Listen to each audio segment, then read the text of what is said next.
Commander Lisa Blake stood in the center of the massive council chamber. The room was huge, with curved walls that reached up into darkness. 12 alien beings sat around her in a circle, each one different from the next. Some had scales, others had fur, and one looked like it was made of pure light. Lisa wore her best military uniform. The dark blue fabric had dozens of medals and ribbons across her chest. Each one told a story of battles fought and won. Her gray hair was pulled back tight and her green eyes stayed calm even though she felt nervous inside. Next to her stood Captain Jake Morrison, a tall man with broad shoulders. His marine uniform was spotless and his jaw was set tight. He did not like the way these aliens were looking at them. Behind them both, Dr. Amy Foster sat quietly with her notebook. She was watching everything and writing down notes about how the aliens acted. The leader of the council was called Vextar. He was a reptile creature almost 9 feet tall with dark green scales. His yellow eyes were cold, and when he spoke, a forked tongue flicked out between sharp teeth. He held a datapad in his clawed hands and looked at it with disgust. "Commander Blake," Vextar said, his voice like gravel grinding together. "Your species has sent us these numbers about your military. Very impressive numbers. Too impressive, perhaps." Other council members made noises that sounded like agreement. The insect-like creature called Zelnara clicked her mandibles together. Her 6 eyes all stared at Lisa at the same time. The being made of light, Luminous Prime, pulsed with different colors that Lisa guessed meant displeasure. Lisa kept her voice steady. "Our numbers are accurate, Council Leader. Earth's Defense Force has compiled detailed records of all our operations." Vextar laughed, a harsh sound that echoed in the chamber. "Young species always think they are special. They always claim to be the best fighters, the smartest tacticians. We have heard it all before." "With respect, sir," Lisa said, "humans have been part of the Trade Federation for 30 years. We have proven ourselves as reliable partners." "Trading vegetables and mining equipment is not the same as warfare," said a furry creature with 4 arms. "Any species can count credits. Few can count victories, honestly." Jake's hands clenched into fists, but he stayed quiet. Lisa had warned him this would happen. The Galactic Council did not respect humans. They saw Earth as a young world full of people who talked too much and fought too little. Zelnara spoke next, her voice like insects buzzing. "Your reports claim 97% mission success rate. Impossible. Young species lose battles. It is natural. It teaches humility." "Perhaps your definition of success is different from ours," Lisa replied. Vextar's scales changed color, becoming darker. "Are you suggesting we do not understand military terminology, human?" "I am suggesting that different species might measure success differently." Dr. Foster wrote something in her notebook. Lisa caught her eye for just a second. Amy was documenting everything just like always. She would study these aliens later and figure out what made them tick. Luminous Prime spoke without moving what might have been a mouth. The words just appeared in everyone's head. "Human military doctrine appears adequate for planetary defense. Nothing more. Your ships are small. Your weapons are simple. Your tactics are basic." Lisa reached down and touched a thick folder she had brought with her. It was marked with red letters that said, "Classified and Eyes Only." The folder was heavy, full of papers and data chips. "Our application includes detailed reports of recent operations," Lisa said. "Perhaps you would like to review actual combat data instead of summary statistics." Vextar waved a clawed hand dismissively. "We have seen enough. Your species shows promise, but you are not ready for military alliance status. Perhaps in another century, when you have gained real experience." "What kind of experience do you consider real?" Jake asked, speaking for the first time. The council members looked at him like he was an annoying child who had interrupted adult conversation. Vextar's tongue flicked out again. "Real war, Marine. Fighting enemies who can actually threaten you. Losing ships.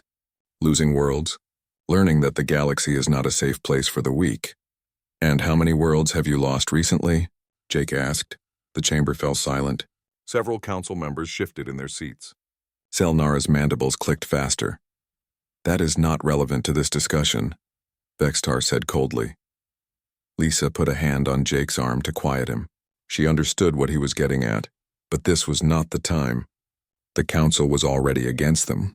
"Don't need to make it worse."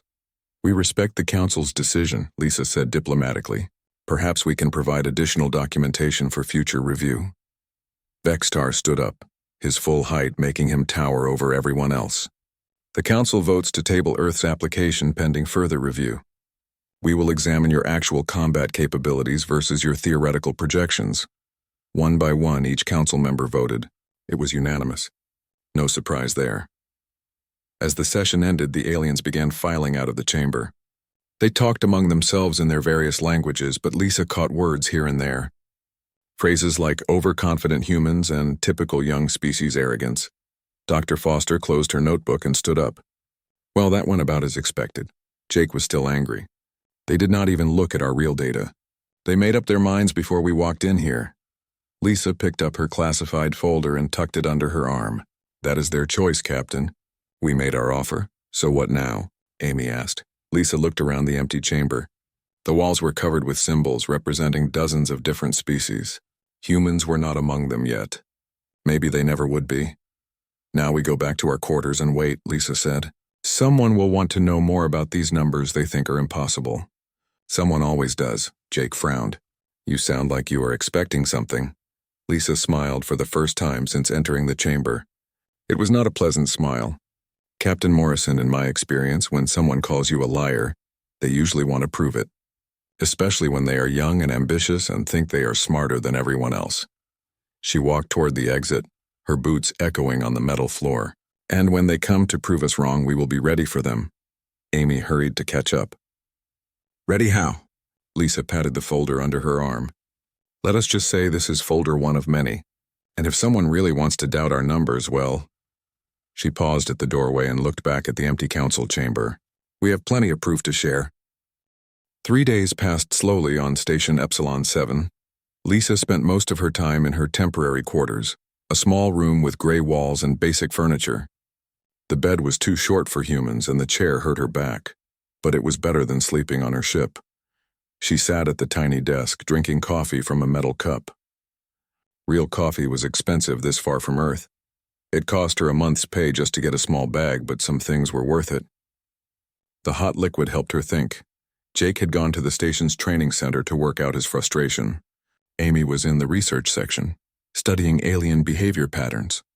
Lisa preferred to be alone when she planned her next moves. A soft chime sounded at her door. Lisa looked up from her reports and frowned. She was not expecting anyone. Come in, she called. The door slid open with a quiet hiss. A Zephyrian walked into her room. He was smaller than Vextar, maybe 7 feet tall with lighter green scales. His yellow eyes looked excited like a predator that had found easy prey. Commander Blake, the alien said, bowing his head slightly. I am Sub-Commander Kethra. We met briefly after the council session. Lisa remembered him. He had been standing behind the main council members, taking notes and whispering to other junior officers. Young and ambitious, just like she had predicted. Sub-Commander, what can I do for you? Kethra's scales shifted color, becoming brighter. Lisa had read that this meant confidence or aggression in Zephyrians. I have been studying your military reports, Commander. Very interesting reading. I am glad you find them educational. Oh, I do. Very educational indeed. Kethra moved closer to her desk. Your species claims some remarkable achievements for such a young civilization. Lisa set down her coffee cup carefully. Which achievements concern you? Kethra activated a small device on his wrist. A holographic display appeared in the air between them. Numbers and charts filled the space, showing ship counts, battle statistics, and tactical analyses. These numbers, for example, Kethra said, pointing at the display. Your reported fleet composition suggests you have more heavy cruisers per capita than species twice your age. Very impressive. We build good ships, apparently, and your casualty ratios from the outer colony defense campaigns. Less than 3% losses across 47 separate engagements. Extraordinary. Lisa watched the young alien's face. His scales were getting brighter by the minute. He thought he had caught her in a lie. Your point, Sub-Commander? Kethra's tongue flicked out, tasting the air. My point is that these numbers are impossible. I have studied military development across 47 different species. Young civilizations lose battles. They make mistakes. They suffer defeats that teach them humility. And you believe humans have never lost? I believe humans have never lost the way you claim to have won. Kethra's claws tapped against the holographic display. 97% mission success rate. 0 total fleet losses in 20 years. Perfect tactical adaptation against superior technology. These read like propaganda, not combat reports. Lisa stood up slowly. She was shorter than the alien, but she held herself like someone who had seen real fighting. You are calling our reports lies? I am saying they are enhanced for political purposes. Understandable, really. Young species want to impress their betters. Lisa walked to a secure cabinet in the corner of her room. The lock required her palm print and a code only she knew. Inside were several thick folders, each one marked with different classification levels. Sub-Commander Kethra, she said without turning around. Are you formally challenging the accuracy of Earth's military reporting? Kethra's scales pulsed with confident patterns. I am stating as a military analyst with 15 years of experience that your reported efficiency ratings are statistically impossible. Lisa pulled out the same folder she had carried to the council chamber. It was heavy in her hands, full of real data that most people would never see. You seem very certain about what is possible and what is not. I am certain that no species achieves these results without significant losses. War is not a game, Commander. Real enemies fight back. They adapt. They hurt you. Lisa turned around and looked at the young alien. His scales were bright green now, almost glowing with confidence.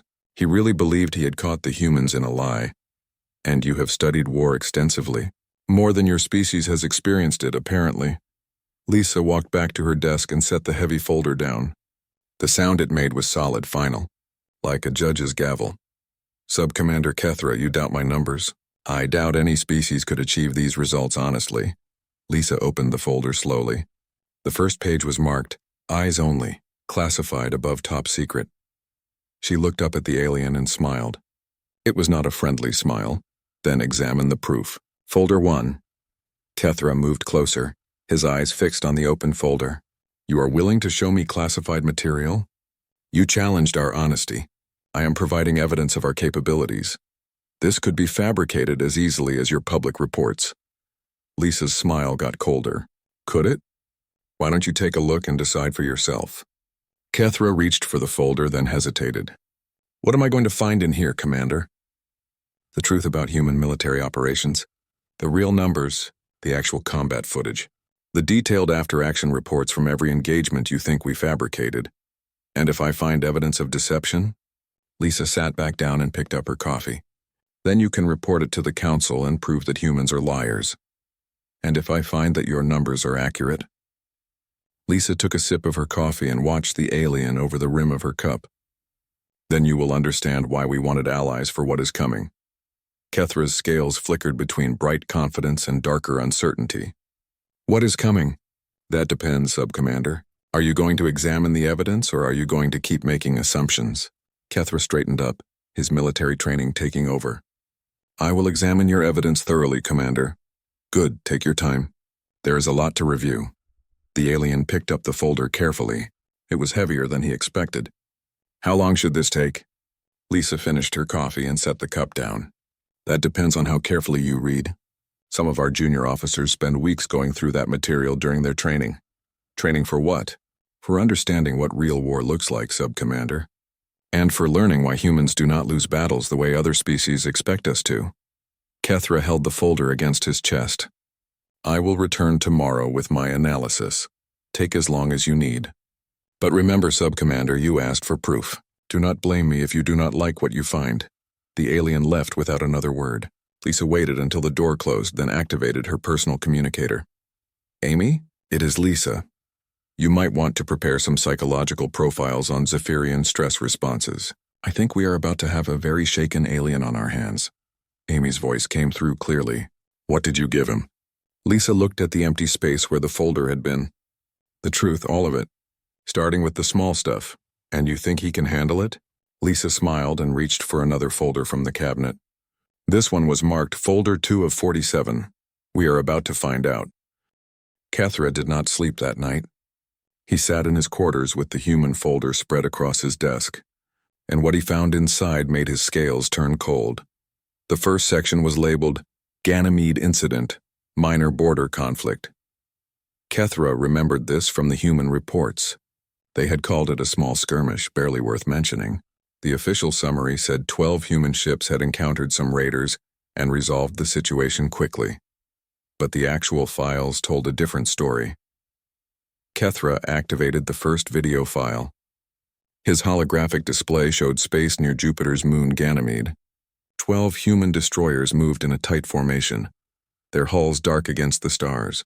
They looked small and fragile compared to the massive ships Kethra was used to seeing. Then the enemy appeared. 36 Corvani raiders dropped out of hyperspace, their ships twice the size of the human vessels. The Corvani were known pirates, but they used military-grade equipment and tactics. Most species avoided them entirely. Kethra expected to see the humans run or call for help. Instead, something incredible happened. The human ships did not even slow down. "Contact bearing 27 Mark 8, came a calm voice from the audio. 36 Corvani raiders in standard pack formation. "Acknowledged," replied another voice. "Looks like pattern 7 from their tactical manual." "Ben, you seeing this?" Lieutenant Ben Parker's voice came through clearly. "Confirmed, sir. Standard Corvani pack hunt. They will try to surround us and pick us off one by one." "Their mistake," the first voice said. "All ships execute broken circle formation.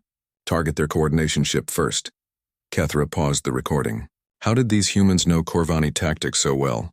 The Corvani rarely fought anyone twice. They hit targets once and moved on. Most species never learned their patterns. He continued watching.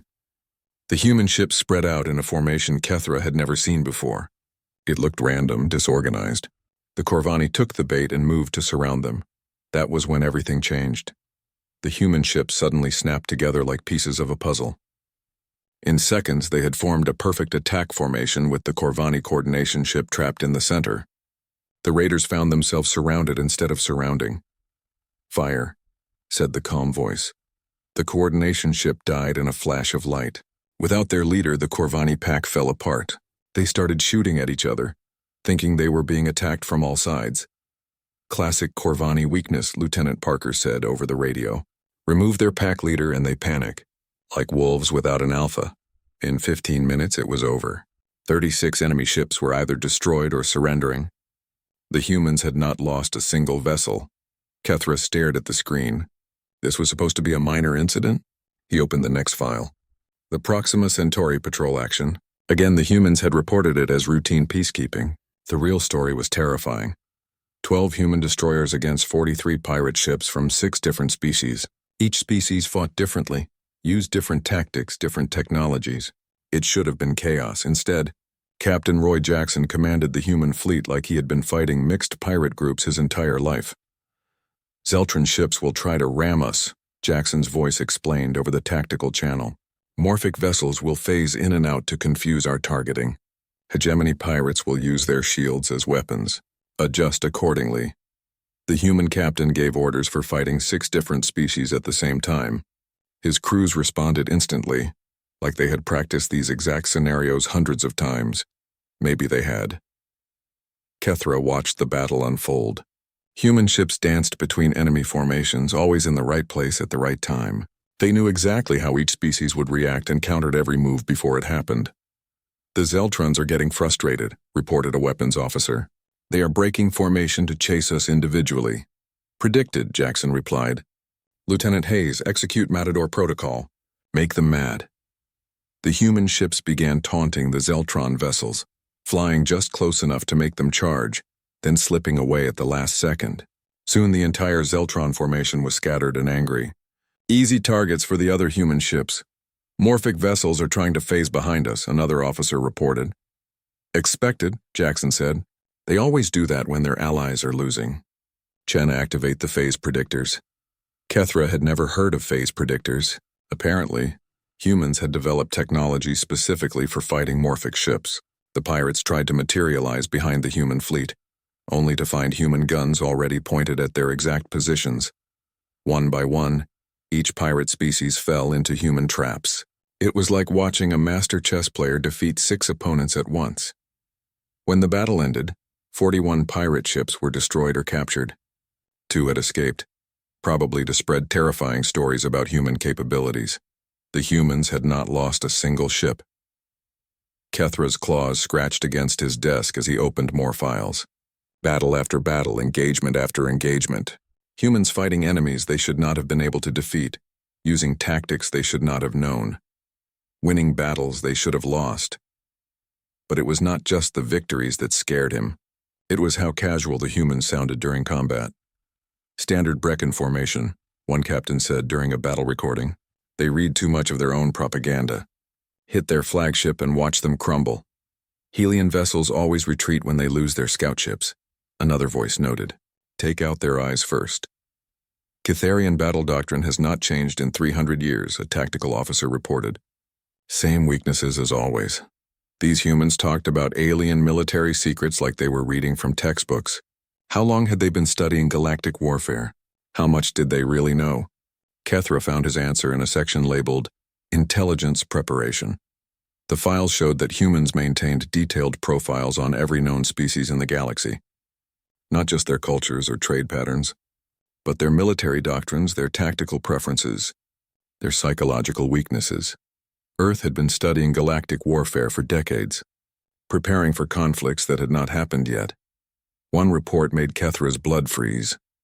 It was titled Zephyrian Military Analysis, Updated Threat Assessment. His own species was in the human files.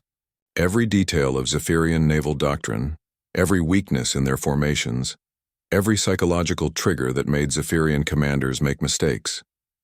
The report was thorough and terrifyingly accurate. It read like it had been written by someone who had fought Zephyrians for years. But humans had never fought Zephyrians. The two species had barely met before the trade agreements. Kethra realized the horrible truth. Humans did not win battles through luck or superior technology. They won because they knew their enemies better than their enemies knew themselves. Every minor skirmish in the folder was actually a field test. Humans were using real combat to verify their theoretical knowledge about alien tactics. They were practicing. But practicing for what? Kethra looked at the stack of files he had not read yet. There were hundreds more pages, dozens more battles, and this was just folder 1. His scales had turned completely pale. He tried to tell himself that this was still somehow normal, that other young species must have similar records. But deep down, he knew the truth. This was not normal at all. Humans were not like other species. They did not just fight wars. They studied them, perfected them, turned them into a science. And if this was what they called minor engagements, what did their major battles look like? Kethra was not sure he wanted to find out. But he kept reading anyway because he had to know. He had challenged their numbers. Now he had to face the proof. Kethra returned to Lisa's quarters the next morning. His scales had not returned to their normal color. They remained pale gray, the Zephyrian equivalent of shock. He carried the folder like it weighed 1,000 pounds. Lisa was drinking coffee again, sitting calmly at her small desk. She looked up when he entered, but did not seem surprised by his appearance. Sub-Commander, how was your reading? Kethra set the folder down carefully. His hands were shaking slightly. Commander Blake, I need to ask you some questions. Of course. Please sit. There was only one other chair in the room. Kethra lowered himself into it, his tall frame folding awkwardly. The Ganymede incident. Your reports called it a minor border conflict. That is correct. 36 Corvani Raiders, Sub-Commander. Military-grade ships with experienced crews. Most species would call that a significant threat. Lisa sipped her coffee. Most species do not fight Corvani Raiders very often. We do, how often? Often enough to know their patterns. Kethra's claws clicked against the chair arms. Your Lieutenant Parker knew their tactical manual by heart. How is that possible? Lieutenant Parker graduated from our Naval Academy. All our officers study alien military doctrine as part of their standard education. All of them? Every single one. From ensign to admiral. We believe in being prepared. Kethra felt like his world was spinning. Prepared for what? You claimed these were peaceful trade missions. Lisa's green eyes stayed calm and steady. Sub-Commander, what did you think of the Proxima Centauri engagement? Kethra's scales darkened with fear. 12 ships against 43. 6 different species with completely different fighting styles. Your Captain Jackson handled them like what? Like he had fought that exact combination before. Maybe he had. The words hung in the air between them. Kethra stared at the human commander. What do you mean? Lisa stood up and walked to her secure cabinet again. She pulled out another file, this one even thicker than the first. Sub-Commander, would you like to read about our major operations? The conflicts we actually consider significant? Kethra's tongue flicked out nervously. How significant? The Titan Wars, for example. Or the Mars Liberation Campaign. I have never heard of these conflicts. No, you have not. We did not report them to the galactic community. We handled them internally. Lisa opened the new file and pulled out a single sheet. She handed it to Kethra. This is the casualty report from the Titan Wars. Kethra looked at the numbers and felt sick. 200,000 human casualties? This was an internal conflict. A rogue AI collective had taken control of 15 colonial systems. They used our own technology against us, knew all our standard tactics. We had to adapt quickly or lose everything. How long did this war last? 3 years of active combat. 2 more years of cleanup operations. Kethra stared at the report. The numbers were staggering. Ships lost, colonies evacuated, entire populations relocated. This was not a minor conflict. This was total war. Your people fought for 3 years against an enemy that knew all your tactics? Yes, it was educational. Educational? Lisa pulled out more files. The AI collective forced us to innovate constantly. Every time we developed a new strategy, they adapted within days. We had to become better fighters just to survive. Kethra read through the battle reports. Human forces learning to fight an enemy that thought exactly like them. Ships destroyed and rebuilt with new designs. Tactics that failed and were replaced by better ones. General Kate Lewis commanded the final assault on Titan Base. Lisa continued. She called it a moderate difficulty exercise for training purposes. Training? This was a war for survival. For us, every war is training for the next one. Lisa showed him more files. The Mars Liberation Campaign was even worse. An unknown enemy had conquered Mars using captured human equipment and human prisoners who had been turned against their own species. We had to fight ourselves, Lisa explained. Human ships, human tactics, human officers who knew exactly how we would respond to everything. Kethra read Major Sam Roberts' post-battle interview. The human officer described fighting enemies who used identical strategies and equipment. How did you win? We became better than ourselves. Turns out that is not as hard as you might think. The casual tone in the report terrified Kethra. These humans talked about adapting to impossible combat situations like it was normal. Sub-Commander, there is something else you should understand about humans. Lisa pulled out a psychological evaluation report. Dr. Amy Foster's name was on the cover.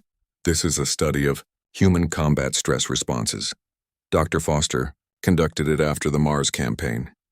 Kethra read the summary and felt his scales turn even paler. Your soldiers perform better when facing unknown enemies? Combat stress decreases when we encounter new tactical challenges. Human military personnel show increased engagement and effectiveness against unprecedented threats. That is not normal. No, it is not. Most species avoid new forms of combat. They prefer familiar enemies with predictable responses. Humans are different, Kethra kept reading. The report explained that humans had evolved on a world full of dangerous predators. They were naturally adapted for fighting unknown threats. Your species finds war enjoyable. We find adaptation enjoyable. Overcoming challenges, solving problems that no one has solved before. Lisa pulled out one more section of files. These are our training records, Sub-Commander. Every engagement in Folder 1 was used to test our theories about alien combat doctrine. Kethra realized the full scope of what he was seeing. You used real pirates and raiders as practice targets? We used real threats to verify our knowledge. Every battle taught us something new about how different species fight. The Corvani raids taught us about pack hunting psychology. The Proxima incident, multi-species coordination under stress. The border conflicts, long-range tactical prediction and resource management. Kethra felt dizzy. Every human victory he had read about was part of a larger plan. They were not just winning battles. They were conducting scientific experiments on warfare itself. How long have you been doing this? Since we joined the galactic community. Every species we meet, every conflict we encounter, every tactical doctrine we observe. We study it all. But why? Why prepare for so much war? Lisa's expression grew serious. Because war is coming, Sub-Commander. Real war. Not pirates or rogue AIs or colonial disputes. Something that will threaten every species in the galaxy. What kind of threat? Lisa closed the file folders and looked directly at Kethra. The kind that requires allies to survive. The kind we have been trying to warn the Council about for 3 years. The Council knows about this threat. The Council dismissed our reports as human paranoia. They said we were too aggressive, too focused on military solutions. Kethra's mind raced. So you prepared alone? We always prepare alone, Sub-Commander. But this time we hope to find help. Lisa stood up and walked to the window. Beyond the station, stars filled the darkness of space. Somewhere out there, an unknown enemy was moving toward them. Every battle in Folder 1 was preparation for what is coming. Every tactical innovation, every strategic development, every piece of alien combat doctrine we learned. And Folder 1 contains your minor engagements, the small stuff, practice rounds, training exercises. Kethra looked at the thick folders on Lisa's desk. How many folders are there? Lisa turned back to him, and for the first time she looked tired. 47 folders, Sub-Commander. And growing. 47? We have been very busy. Kethra sat in silence, processing everything he had learned. The humans had not been lying about their capabilities. They had been hiding them. What happens now? He asked. Lisa picked up her coffee cup, though it was empty. Now you decide what to do with this information. You can report it to the Council, or you can help us prepare for what is coming. And if I choose to help, then you get to see Folder 2. Kethra was not sure he wanted to see Folder 2. Folder 1 had already shattered everything he thought he knew about warfare. But he had to know. He had challenged their numbers, and now he understood the terrible truth. The humans had been protecting everyone, and no one had bothered to notice. On the third day, Kethra came back to Lisa's quarters one final time. He looked like he had not slept in weeks. His scales were still pale, and his yellow eyes showed the kind of exhaustion that came from learning too much truth too quickly. Lisa was waiting for him with a fresh cup of coffee and a star chart displayed on her desk terminal. The map showed the outer rim of the galaxy where most species had never traveled. Sub-Commander, Lisa said quietly, you look tired. I finished reading Folder 1, Kethra said, slumping into the chair. All of it. Every battle report, every tactical analysis, every psychological evaluation.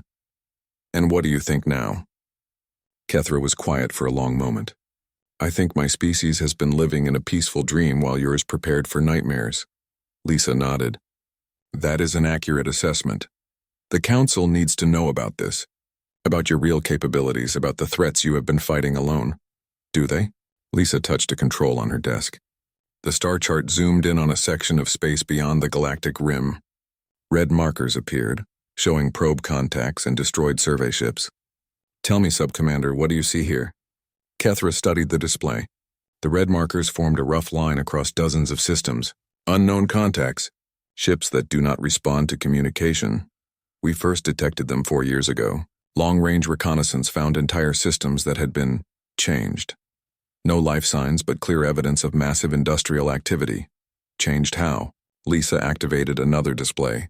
This one showed before and after images of a star system. In the first image, 3 planets orbited a yellow star. One showed signs of civilization. In the second image, taken 2 years later, the planets were gone. In their place was a ring of artificial structures surrounding the star. They harvest everything. Planets, moons, asteroids. They break down entire solar systems and rebuild them into something else. Kethra's scales went completely white. How many systems? At last count? 73. All beyond Council space, all moving inward toward inhabited regions. How long before they reach us? Lisa's expression was grim. Our best estimates give us 18 months. Maybe less. The Council must be warned immediately. We tried that. Lisa pulled up another file. 3 years ago, we submitted a detailed report about this threat, complete with probe data, tactical assessments, and recommended defense strategies. Kethra read the file header. Classified as unsubstantiated human paranoia, filed under species requiring psychological evaluation, the Council decided we were seeing threats that did not exist. They said humans were naturally aggressive and could not distinguish between exploration and invasion. But you kept investigating. We kept preparing. Lisa stood up and walked to her cabinet one more time. She pulled out a different folder, this one marked with symbols Kethra did not recognize. This contains our real activities for the past 3 years. Real activities? Every training mission, every fleet exercise, every defensive position we have established. While the Council debated our membership application, we were building a defensive line. Lisa opened the folder and spread out tactical maps. They showed human ships positioned throughout Council space, always in strategic locations. The border patrol missions near Altair, fortified listening posts with long-range sensors, the research expeditions to the Vega system, advanced weapon testing and crew training for deep space operations, the trade route security operations, positioning supply depots and repair facilities for extended military campaigns. Kethra stared at the maps. Human forces were everywhere, quietly building a defensive network while pretending to conduct routine operations. You have been protecting Council space without permission? We have been protecting everyone with or without permission. It is what we do. Lisa pulled out more files. Combat reports from engagements that had never been reported to the Council. Battles against advanced scout units from the unknown enemy. Victories that had been kept secret. The pirates you fought near Proxima Centauri? Some were pirates. Others were infiltrators testing our defenses. The Corvani raiders? Half of them were legitimate raiders. The other half were something else, using Corvani ships as disguises. How do you know? Lisa showed him enhanced sensor readings. The fake Corvani ships had different energy signatures, different hull compositions, different crew life signs. We have been fighting this enemy for 2 years, Sub-Commander. Small units, reconnaissance forces, infiltration attempts. They have been probing our defenses while the Council ignored our warnings. Kethra felt sick. How many battles? Folder 1 contains the minor engagements, the ones we used for training and testing. And the major battles? Lisa gestured to the cabinet. Folders 2 through 47. Kethra could not speak. 46 more folders of combat reports.